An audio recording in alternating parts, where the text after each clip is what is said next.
அழகை நோக்கி நகர்ந்து எவ்வளவு அசிங்கமாகி கடுமைப்படும் சம்பவமாக இருக்கிறது. நகைச்சுவையாக நாங்கள் யோசிக்கலாம் இல்லையா? சமுத்திர விஞ்ஞான துறையின் அதி உன்னத நிலையம் இலங்கையில் என்கிற செய்தி பிரசுரமாக இருக்கிறது. பாராட்டத்தக்க கூடிய விடயம். அது மாத்திரமல்ல, சமுத்திர அமைப்பில் இலங்கையினுடைய கேந்திர நிலையம் முக்கியத்துவம் பெறும் ஒரு இடம் என்பதும் குறிப்பிடத்தக்கது. இல்லாவிட்டால் உலகின் அனைத்து நாடுகளும் திருகோணமலையை நோக்கிய பார்வையை கூர்மையாக வைத்திருக்காது இல்லையா? கேள்வி ஒன்றிருக்கிறது. யானையும் சுந்தரியும் எங்கள் தலைவர்கள் இவ்விதம் மோதிக்கொண்டால் தற்கொலை செய்து கொள்வதை விட எனக்கு வேறு வழி தெரியவில்லை என்று யானையே தற்கொலை முயற்சிக்கு செல்லும் சம்பவத்தை சுந்தரி காப்பாற்ற செல்லும் காட்சியாக இருக்கின்றது. ஆகவே நாங்கள் பார்த்தால் இலங்கை அரசுக்கு தங்களுடைய அரசை வழிநடத்துவதை விட எதிர்கட்சியை காப்பாற்றும் இன்னும் ஒரு பாரிய பொறுப்பம் இருக்கிறது என்பதை இந்த இடத்தில் நாங்கள் கவலைக்கிடமான முறையில் செயற்படுத்த வேண்டும்.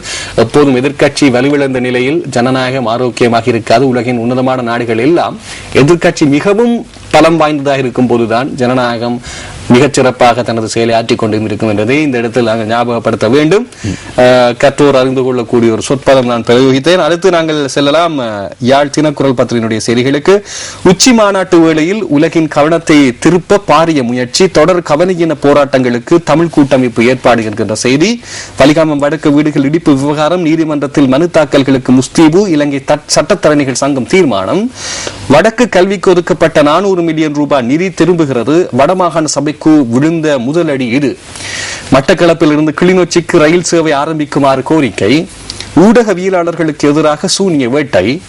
இசைப்பிரியா படுகொலை தொடர்பில் சுயாதீனமான விசாரணை வேண்டும் ஜனாதிபதியிடம் இபிடிபி கோரிக்கை. சுழியில் சிக்கியவரை காணவில்லை. போர் குற்றச்சாட்டுக்கள், சர்வதேச சுயாதீன விசாரணை வேண்டும் பிரிட்டிஷ் தொழிற்கட்சி தலைவர் மிலிபேண்ட். சேனல் 4 காணொலியை ஆதாரமாக கொண்டு சர்வதேச விசாரணைகளை ஆரம்பிக்க வேண்டும் தமிழ் தேசிய மக்கள் முன்னணி கோரிக்கை என்கின்ற செய்தி. வடக்கில் ராணுவ அதிகாரி ஆளுநராக இருப்பது அங்குள்ள தமிழர்களின் சுதந்திரத்தை பாதிக்கிறது. அமைச்சர் திஸ்ஸ விதாரண தெரிவிப்பு என்கின்ற செய்தி பிரசுரமாயிருக்கிறது. அமைச்சர் திஸ்ஸ விதாரண சமசமாஜ கட்சியின் தலைவரும் சிரேஷ்ட அமைச்சரும் என்பதை இந்த இடத்தில் நாங்கள் குறிப்பிட வேண்டும். அது மாத்திரமல்ல, இவர்தான் மிக முக்கியமான பொறுப்பு வாய்ந்தவராக இருக்கின்றார்கள். எதுக்கு சொல்லுங்கள் பார்ப்போம். அதாவது பாராளுமன்ற குழுவின் மிக முக்கிய பிரமுகராக அந்த குழுவை வழிநடத்துவராக இருப்பதும் அமைச்சர் திஸ்ஸ விதாரண என்பதையும் இந்த இடத்தில் ஞாபகப்படுத்த வேண்டும். ஆகவே இந்த கூற்று தமிழ் தேசிய கூட்டமைப்பினர் அல்லது இது பற்றி ராணுவ பிரசன்னங்கள் பற்றி அதிகம் பேசுபவர்கள் இந்த கூட்டை வலியுறுத்தி வழிநடத்தி செல்வதற்கான வாய்ப்பினை கொடுக்கும் என்பதை நாங்கள் பார்க்க வேண்டும். குறிப்பாக நேற்றைய தினம் ஒரு பத்திரிகைகள் செய்தி வழியாக இருந்தது. அதாவது ராணுவ தளபதி பாதுகாப்பு செயலாளர் கோட்டாபய ராஜபக்ச அவர்கள் நேற்றைய தினம் விக்னேஸ்வரன் அவர்களுக்கு ஒரு விடயத்தை குறிப்பிட்டிருந்தார். அதாவது உங்களுக்கு தெரியும், முதலமைச்சர் விக்னேஸ்வரன் அவர்கள் குறிப்பிட்டிருந்தார், ஆளுநரை மாற்ற வேண்டும், ராணுவம் தொடர்பாக உள்ள ஆளுநரை மாற்ற வேண்டும், சிவில் சம்பந்தமான ஒருவரை ஆளுநராக நியமிக்க வேண்டும் என்று கூறியிருந்தார். அதற்கு பாதுகாப்பு செயலாளர் கூறிய விடயம் என்னவென்று சொன்னால், குறிப்பாக அமெரிக்காவில் ஓய்வு பெற்ற ராணுவ தளபதிகள் ராஜாங்க செயலாளர்களாக நியமிக்கப்படுகின்றார்கள். ஏன் ராணுவ ஓய்வு பெற்ற ராணுவ தளபதி ஒருவர் ஆளுநராக வடக்கில் இருக்க முடியாது என்ற ஒரு கேள்வியை அவர் கேட்டிருந்தார். அடுத்த செய்தி. அடுத்த ஜனவரி முதல் 15 மாதங்களில் 5 தேர்தல்களை நடத்த அரசு திட்டம் என்கின்ற செய்தி. 3000 பவுண்ட்ஸ் விசா பிணை திட்டத்தை கைவிட்டது பிரிட்டன். இலங்கை மீதான நடவடிக்கைக்கு இந்திய அரசு தயங்குவது ஏன்? ராமதாஸ் கேள்வி என்கின்ற செய்தி. இவை யாழ் தினக்குரல் பத்திரிகையில் இருந்து வெளிவரக்கூடிய செய்திகளாக இருக்கும் நிலையில் நாங்கள் ஓடிச் செல்கின்றோம் சிங்கள பத்திரிகையில் இன்று வெளியாகிய செய்திகளை பார்ப்பதற்கு. தினமின பத்திரிகையிலே கவுஸ் பத்திரிகையினுடைய பிரதான தலைப்பு சினமா நிலி அசங்கா ವಿಲಗೆ ಮವಗೆ ಘಾತನයක් ಅಲ್ಲೈ ಪಾಪೋಚ್ಚಾರಣයක් සියලු තොරතුරු හෙළිවෙයි. பாப்போச்சரணைக்கிங் சியலு விசாரணைகளின் மூலம் வாக்குமூலங்களின் மூலம் அனைத்து விடயங்களும் வெளிவந்திருக்கின்றது. அசல நிவசே கமரா சட்டகனிங் மிகவும் திகடம தொடர்ச்சியாகவே பக்கத்து வீட்டில் இருக்கக்கூடிய சிசிடிவி கேமராவுடைய காட்சிப்படுத்தலே விசாரணைகள் நடைபெற்றுக் கொண்டிருக்கின்றன. பிரதான சக்கரு நிவசிங் வெடப்புலக்கல அசை, அதாவது வீட்டில வேலை செஞ்ச ஒருவர் தான் பிரதான சந்தேக நபர். காத்தனியாக் ஹந்துனாகத் நிசா மரா தமலா, அதாவது தங்களுடைய தவறு இவர் மூலமாக கண்டுபிடிக்கப்பட்டது, வீட்டின் உரிமையாளர்கள் கண்டுபிடிக்கப்பட்டதனால் கொலை செய்யப்பட்டிருக்கின்றார் என்ற செய்தி பிரசுரமாக இருக்கிறது. சினிமா நடிகை அசங்கா மொனராவிலகே மொனரவில என்பவர்களுடைய தாயார் தான் இங்கே கொலை செய்யப்பட்டவராக இருக்கிறார். இது இப்போ கைது செய்யப்பட்டிருக்கும் செய்தியாக இருக்கிறது. தினமின பத்திரிகையினுடைய பிரதான தலைப்பு செய்தியாக பிரசுரமாக இருக்கிறது. அவர்கள் இதுவரை களவாண்ட அனைத்து பணமும் நகையும் இப்போது கண்டுபிடிக்கப்பட்டிருக்கிற செய்தியாக இருக்கிறது.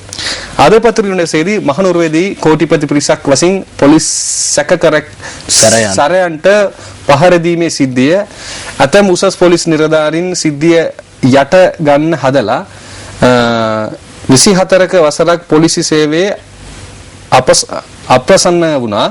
பிரகாரයට ලක් වූ போலீஸ் சரையான் அதட்ட பவசங்கிற செய்தியாக இருக்கின்றது.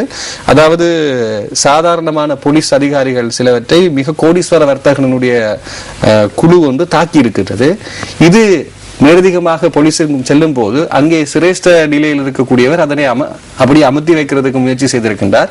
அவருக்கு 24 வருடம் போலீஸ் சேவை இருக்கிறது. அது இப்போது கவலைக்கிடமாக மாறி இருப்பதாக இந்த செய்தி அத பத்திரிகையிலே வெளியாக இருக்கிறது. மௌபிம பத்திரிகையுடைய செய்தி ரணில் இவத் நவுனொத் நாயகத்துவ மண்டலයක් சஜித் கரு இவத்தை. இதான் இன்றைய தினம் நாங்கள் ஏற்கனவே குறிப்பிட்ட விடயம் பிரதான தலைப்புச் செய்தி. ரணில் வெளியேறாவிட்டால் சஜித் தலைமைத்துவ மண்டலம் இப்போது சஜித் கரு வெளியேறி விடுவார்கள் என்கின்ற செய்தியாக ஒரு செய்தி ஒன்று மௌபிம பத்திரிகையின் பிரதான தலைப்புச் செய்தியாக பிரசுரமாக இருக்கிறது.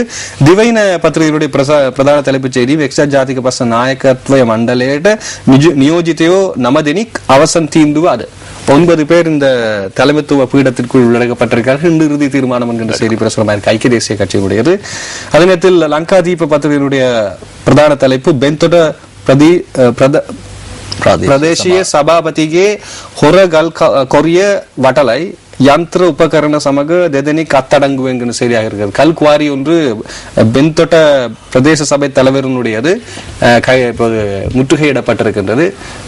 அதற்குள் அந்த குவாரிக்குள் எக்கச்சக்கமான யந்திரங்கள் உபகரணங்கள் இருப்பதாக தெரிவிக்கப்பட்டிருக்கின்றது.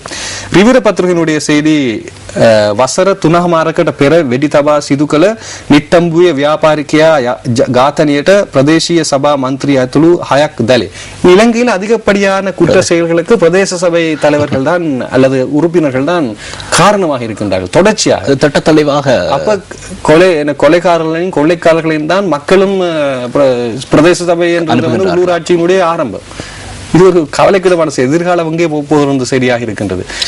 அப்படி என்றால் யோசிக்க வேண்டிய செய்தி. கெட்டவர்கள் குறைந்திருக்கிறார்களோ என்ற செய்தியாக இருக்கு. ஆசிரியர்களை முழந்தாளிட வைக்கின்றார்கள். பாரதூரமான விடயங்களை அவர் செல்வார். நினைக்கிறேன் குறிப்பாக அதிகாரத்தை தங்களுடைய அதிகாரத்தை பயன்படுத்துகின்ற 3.5 வருடங்களுக்கு முன்னர் கொலை செய்யப்பட்ட ஒருவருடைய அதாவது வியாபாரி ஒருவருடைய விசாரணையின் போது பிரதேச சபை மந்திரி ஒருவர் மந்திரி உள்ளடங்கலாக 6 பேர் இப்போது வலைவிரிச்சு தேடப்படுகின்றார்கள் என்ற செய்தியாக இந்த செய்தி ரிவீர பத்திரிகையில் பிரசுரமாக இருக்கின்றது. லக்பிம பத்திரிகையினுடைய செய்தி விக்னேஸ்வரன் ஹக்கினம் மன்மோகன் பரியாய் இந்திய ஜேஷ்டயாக் பிரශ්නය කරයි ஹிந்து புவாத் பத்தகியாய் விக்னேஸ்வரனுக்கு முடியுமாக இருந்தால் ஏன் மன்மோகன் சிங்கிற்கு முடியாது? இப்படி இந்திய அறிவாளிகள் அல்லது புத்திமான்கள் கேள்வி கேட்டிருக்கிறார்கள் என்று இந்து பத்திரிகை கேட்டிருக்கும் செய்தி லக்பிம பத்திரிகை பிரதான தலைப்பு செய்தியாக இருக்கின்றது. இது பொதுநலவாய அரச மாநாடு சம்பந்தமான விடயமாகவும் இருக்கிறது. இவை சிங்கள பத்திரிகைகள் எங்களுக்காக சுமந்து வந்த செய்திகள். இனி ஆங்கில பத்திரிகை செய்திகளை பார்ப்போம். சிலோன் டுடே பத்திரிகையினுடைய செய்தி D day for UNP. Dead day for யூஎன்பியா? இது ஒரு கேள்வியாக இருக்கிறது. அப்படியே டிசைடிங் டே ஃபார் யூஎன்பியா, தீர்மானமிக்க நாள் என்றா அல்லது அன்டிசிஷன் டேயா, அதாவது முடிவு தெரியாத மீண்டும் டிசிஷன் டே என்று நான் நினைக்கிறேன். உண்மையிலே the day for UNP Karu and Sajid meet Mahasangha head of a crucial meeting with Ranil என்கிற செய்தியாக இந்த செய்தி பிரசுரமாக இருக்கின்றது. அதற்கான பாரிய பிரச்சாரங்களை முன்னெடுப்பார்கள் செயற்குழு கூட்டம் அது இது என்று சொல்லி கரு சஜித்தும் மகா சங்கங்களிடம் முன்னரே சென்று கதைத்து விட்டு தான் பின்னர் ரணிலை சந்திப்பார்கள் என்ற செய்தியாக சிலோன் டுடே பத்திரிகை செய்தி இருக்கிறது. அடுத்த செய்தி தி டெய்லி நியூஸ் பத்திரிகையினுடைய செய்தி industry estimate poaching loss hooping 97,500 million per year என்கிற செய்தியாக இருக்கிறது. concern over illegal incursion of South Indian travelers into Sri Lanka's water. தென்னிந்திய டிராவலர்ஸா இல்லாட்டி தென்னிந்திய செயலர்ஸா என்கின்ற செய்தியாக இருக்கின்றது. அதாவது தென்னிந்தியாவிலிருந்து வருகை தரக்கூடியவர்களினால் எமது கடல் வளத்தின் மூலமாக வருடத்துக்கு 97,500 மில்லியன் சூறையாடப்படுகிறது என்கின்ற செய்தியாக இந்த செய்தி பிரசுரமாக இருக்கிறது. அதாவது இந்த அலாபத்தை அல்லது நட்டத்தை கணித்து பார்க்கும் போது இப்படியான செய்தியாக இருக்கிறது. அப்படி என்றால் இலங்கை மீனவர்கள் எவ்வளவு பாதிப்படைகிறார்கள் என்ற செய்தியும் இருக்கிறது. டெய்லி மிரர் பத்திரிகையினுடைய செய்தியாக free air travel for foreign scholarship students என்கிற செய்தியாக இருக்கிறது. இது இலங்கையிலே கல்வி திட்டத்தை அமுல்படுத்தி வெளிநாட்டு மாணவர்களுக்கு புலமை பரிசு திட்டம் ஒன்றுக்காக வெளியிலிருந்து இலங்கை வருவர்களுக்கு இலவச விமான பயணம் கொடுக்க இருப்பதாக இந்த செய்தி பிரசுரமாக இருக்கிறது. இது டெய்லி மிரர் பத்திரிகையினுடைய செய்தி. தி ஐலண்ட் பத்திரிகையினுடைய செய்தி, United Kingdom minister turned GTF policy adviser in சோகம் சப்போட்டோஜ் பிட் என்கின்ற செய்தியாக இருக்கிறது. சப்போட்டேஜ் பிட் என்கின்ற செய்தியாக இருக்கின்றது. ஜோன் மரி என்கிறது தான் அந்த பழைய முன்னாள் பிரித்தானியாவினுடைய அமைச்சர் என்பது குறிப்பிடத்தக்கது. இவர் குளோபல்